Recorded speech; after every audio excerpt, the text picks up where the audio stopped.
नमस्कार, आप देख रहे हैं न्यूज़ वन इंडिया। मैं हूं आपके साथ पंकज यादव। करते हैं बुलेटिन की शुरुआत जहां पर कि क्या यूपीपीएससी के प्रतियोगी छात्रों के आंदोलन का राजनीतिकरण करने की कोशिश हो रही है। यह सवाल इसलिए भी है क्योंकि अखिलेश यादव से लेकर प्रियंका गांधी और मायावती ने इस आंदोलन को लेकर सरकार की घेराबंदी शुरू कर दी है। खबर यह भी है कि अखिलेश यादव छात्रों के समर्थन में प्रयागराज भी पहुंच सकते हैं। सवाल उठता है कि आखिर छात्रों के आंदोलन का राजनीतिक इस्तेमाल करने की कोशिश क्यों हो रही है? क्या इससे छात्रों के आंदोलन की धार कमजोर नहीं होगी? और क्या इस आंदोलन पर राजनीति करके विपक्ष के नेता छात्रों के गैर राजनीतिक आंदोलन को नुकसान नहीं पहुंचा रहे हैं?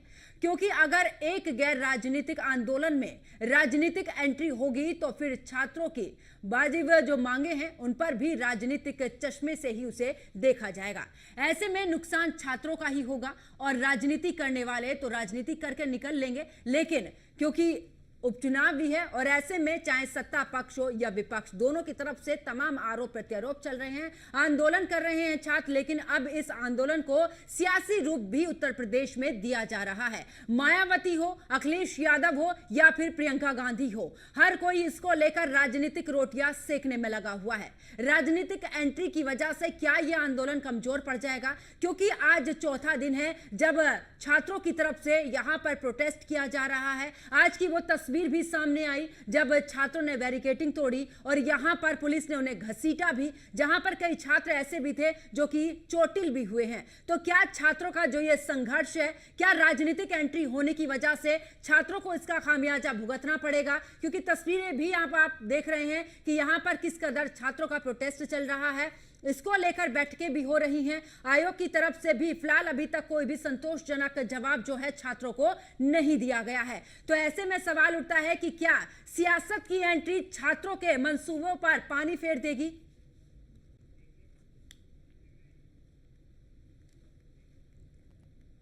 तो जिस तरीके से छात्रों का प्रोटेस्ट चल रहा है, आपको बता दें कि इसको लेकर सियासी जो सरगर्मी है वो भी बढ़ी हुई है। विपक्ष की तरफ से सरकार को घेरने की पूरी कोशिश यहां पर की जा रही है। तो वही आपको बता दें कि लखनऊ से बड़ी खबर सामने आ रही, जहां पर आपको बता दें कि डिप्टी सीएम केशव प्रसाद मौर्य ने एक्स पर लिखा है कि यूपीपीएससी छात्र के प्रदर्शन को लेकर यह पोस्ट किया गया है।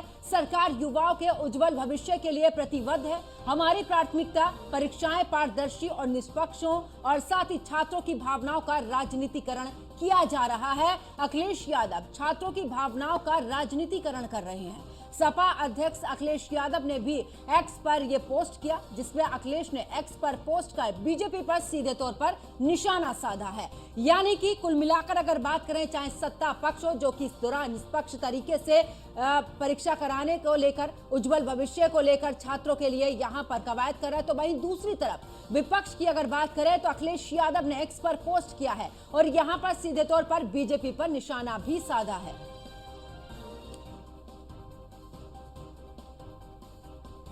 तो देखिए जिस तरीके से अखिलेश यादव ने पोस्ट किया, क्या कुछ लिखा है। बीजेपी की अहंकारी सरकार अगर ये सोच रही है कि वो इलाहाबाद में यूपीपीएससी के सामने से आंदोलनकारी अभ्यर्थियों को हटाकर युवाओं के अपने हक के लिए लड़े जा रहे लोकतांत्रिक आंदोलन को खत्म कर देगी, तो ये उसकी महाभूल है। आंदोलन तन से नहीं बल्कि मन से लड़े जाते हैं और अभी तक वो ताकत दुनिया में नहीं है जो मन को हिरासत में ले सकते हैं, उसको लेकर भी वो जीतेंगे। और तो देखिए ये अखिलेश यादव की तरफ से ट्वीट किया गया है और सीधे तौर पर यहां पर बीजेपी को घेरने की कोशिश। अखिलेश यादव ने सीधे तौर पर आरोप लगाया है कि यहां पर आंदोलनकारी जो छात्र हैं उनको दबाने की कोशिश की जा रही है और ऐसे में छात्रों के साथ में खिलवाड़ नहीं होने देंगे।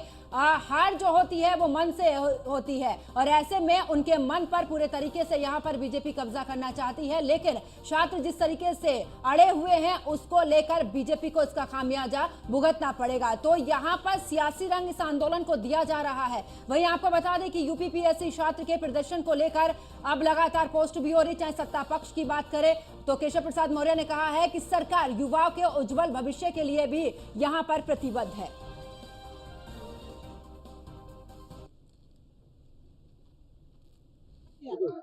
नौकरी देने के लिए बनी थी, वो शक्ल नहीं दिख रही है। आज वो जो एमपीएस की नौकरी करते हैं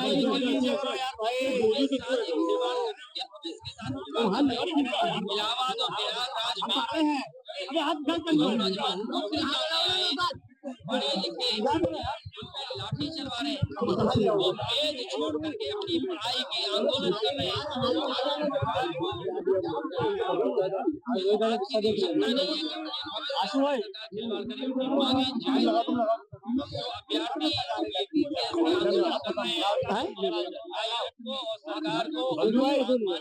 भारतीय जनता पार्टी की डबल इंजन की सरकार जब से सत्ता में आई है, सभी वर्गों में कठिनाइयां और परेशानियां बढ़ी और हमारा छात्र जो युवा हमारे देश की दौलत है। किसी देश की दौलत सोना चांदी हीरा जवाहरात नहीं हुआ करता है। देश की दौलत हमारे युवा और हमारे विद्यार्थी हुआ करते हैं। लेकिन आज अफसोस के साथ कहना पड़ रहा है कि देश के सामने बहुत बड़ा संकट है कि करोड़ों करोड़ों हमारे युवा जो बड़ी बड़ी डिग्रियां ले करके और नौकरी की तलाश में हैं, इनको नौकरी नहीं मिल रही है। और अगर एग्जामिनेशंस की डेट फिक्स भी की जाती है तो तरह तरह की अड़ंगेबाजी की जाती है, तरह तरह नए ढंग से व्यवधान पैदा किया जाता है। बच्चों को रोजगार देने में, नौकरी देने में सारी चीजों में विफल है। कोई परीक्षा नहीं करा पाए, सारी परीक्षाएं पूरी तरीके से आउट हुई, सारे पेपर्स आउट हुए, तो बच्चे आंदोलित है। भविष्य उनका दिख रहा है कि हमारा भविष्य खराब कर दिया इन्होंने। आज बच्चे अपने भविष्य को लेकर चिंतित है। हमारे आपके सबके बच्चे हैं, हमारी बहू बेटी हैं, सब लोग पढ़ लिख कर आज बेरोजगार घूम रहे हैं। ये सरकार पूरी तरीके से नाकाम है और पूरी तरीके से ये बच्चों का भविष्य खराब कर रही है। लेकिन सरकार इस पूरे मामले को लेकर के बेहद गंभीर और जिम्मेदार रुख अपना करके चल रही है। इस पूरे मामले में जो छात्रों की मांग है, सरकार उनसे संवाद भी कर रही है और संवाद के बाद समाधान भी देगी। लेकिन जिस तरह से समाजवादी पार्टी के तमाम नेता कार्यकर्ता इसका राजनीतिक लाभ उठाने के लिए, इस आंदोलन को डिरेल करने के लिए, हिंसा की प्रवृत्ति को प्रोत्साहित करने का लगातार प्रयास कर रहे हैं, ऐसे लोगों को चिन्हित करके उनके खिलाफ भी कठोरता से कार्रवाई की जाएगी। क्योंकि हमारे लिए छात्र हित महत्वपूर्ण है, लेकिन उनके लिए राजनीतिक हित महत्वपूर्ण है। तो सुना आपने, यहाँ पर चाहे समाजवादी पार्टी की बात करें या फिर कांग्रेस की या फिर बीजेपी की, और ये तीन तस्वीरें आपकी टीवी स्क्रीन पर हम दिखा रहे हैं जहाँ पर छात्रों का प्रदर्शन है। और आपको बता दें कि छात्रों का जोरदार प्रदर्शन, जहाँ पर पहली तस्वीर हम आपको दिखा रहे हैं, छात्रों ने तोड़ा है बैरिकेड। ये उस समय की तस्वीर है, पुलिस और छात्रों की झड़प हुई है, जहाँ पर कि इस दौरान पुलिस घसीटते हुए छात्रों को लेकर गई है और इसको लेकर भी आंदोलन उग्र हुआ है। तो पहला दिन, दूसरा दिन, तीसरा दिन और आखिरकार चौथा दिन जिस समय पर यह आंदोलन उग्र हुआ है, तो परीक्षा पर हल्ला बोल छात्र यानी कि आउट ऑफ कंट्रोल यहां पर हुए हैं और ये आज चौथा दिन है, लगातार उनकी तरफ से प्रोटेस्ट किया जा रहा है। सर यही अपडेट है कि हम सुबह 6:30-7 बजे से यहाँ पे आए थे। हम छात्र लोग केवल अपने अधिकारों की मांग कर रहे हैं। सिर्फ इतनी मांग है कि जैसे पीसीएस आरओ का पेपर पहले होता था उसी हिसाब से कराया जाए। कोई भी नॉर्मलाइजेशन, कोई भी 2 शिफ्ट में एग्जाम्स ना कराए जाए, क्योंकि ये पीसीएस का पेपर है जिसमें किसी भी सिलेबस का अनुमान लगाना आसान है कि कौन सा शिफ्ट टफ है, कौन सा शिफ्ट आसान है। ये पूरी तरह से गलत निर्णय है। आंदोलन को डिस्टेबलाइज करने की कोशिश की जा रही है और आयोग इतना हट पे क्यों अड़ा है?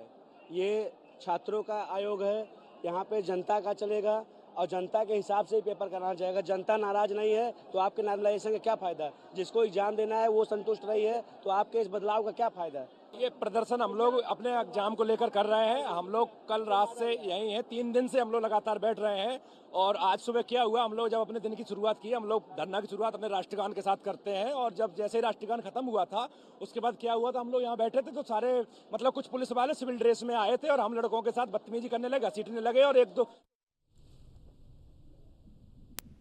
तो सुना आपने छात्रों का क्या कुछ कहना है इसी पर। डीपी यादव नेता समाजवादी पार्टी से हमारे साथ में जुड़े हुए हैं, नवीन त्यागी महासचिव हैं प्रतियोगी छात्र संघ समिति के, और दोनों का स्वागत है न्यूज़ 1 इंडिया पर। और सबसे पहले इस दौरान नवीन जी आप ही के पास में आते हुए, आखिरकार क्योंकि आपकी तरफ से इस दौरान प्रोटेस्ट किया जा रहा है और इसको राजनीति रूप भी दिया जा रहा है, आपने सुना है कि किस तरीके से यहाँ पर छात्र पूरे तन मन से लगे हुए हैं, लेकिन चाहे विपक्ष हो या सत्ता पक्ष, दोनों की तरफ से एक दूसरे पर आरोप प्रत्यारोप, आपकी क्या कुछ मांग?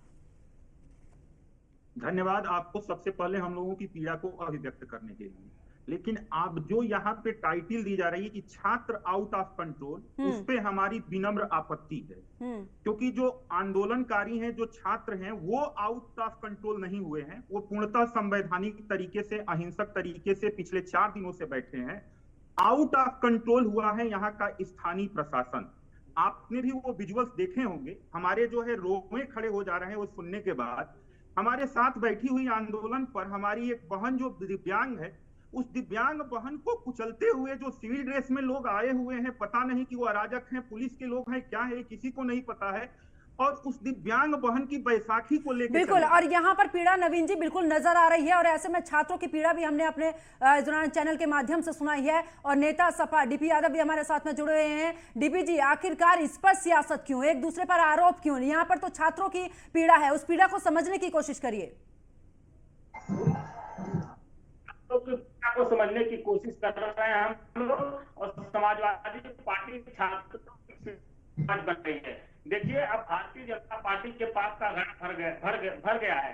भारतीय जनता पार्टी की सरकार में जिस प्रकार से छात्रों के साथ, परीक्षार्थियों के साथ व्यवहार किया जा रहा है, बहुत ही दुखद, दुर्भाग्यपूर्ण और चिंताजनक है। हम शुरू से कहते थे कि भारतीय जनता पार्टी रोजगार देने में नाकाम हो रही है, नौकरी देने में नाकाम हो रही है। हमने शुरू से बताया कि विभिन्न विभागों में लाखों पद खाली है, लेकिन भारतीय जनता पार्टी की सरकार उनको भरने का काम नहीं कर रही है। और अब जिस प्रकार से यूपीएससी में, क्योंकि एक कहीं ना कहीं प्रतिष्ठित परीक्षा है, इसके लिए छात्र रात दिन एक करके तैयारी करते हैं, उस परीक्षा में जिस प्रकार से धांधली की जा रही है, वहां पर भ्रष्टाचार किया जा रहा है, वो तो बहुत ही दुखद है। देखिए पंकज जी, भारतीय जनता पार्टी की सरकार कोई भी प्रतियोगी परीक्षा समय से सुचारू रूप से नहीं करवा पा रही है, नकल विहीन नहीं करवा पा रही है। आपने देखा होगा जिस प्रकार से चाहे आरओ की भर्ती रही हो पहले, उसको किस प्रकार से पेपर लीक होता था, उसके बाद बिल्कुल। डीपी यादव जी, यहाँ पर रोकना चाहूंगी आपको, और आप सभी मेरे साथ में जुड़े, आप सभी का शुक्रिया।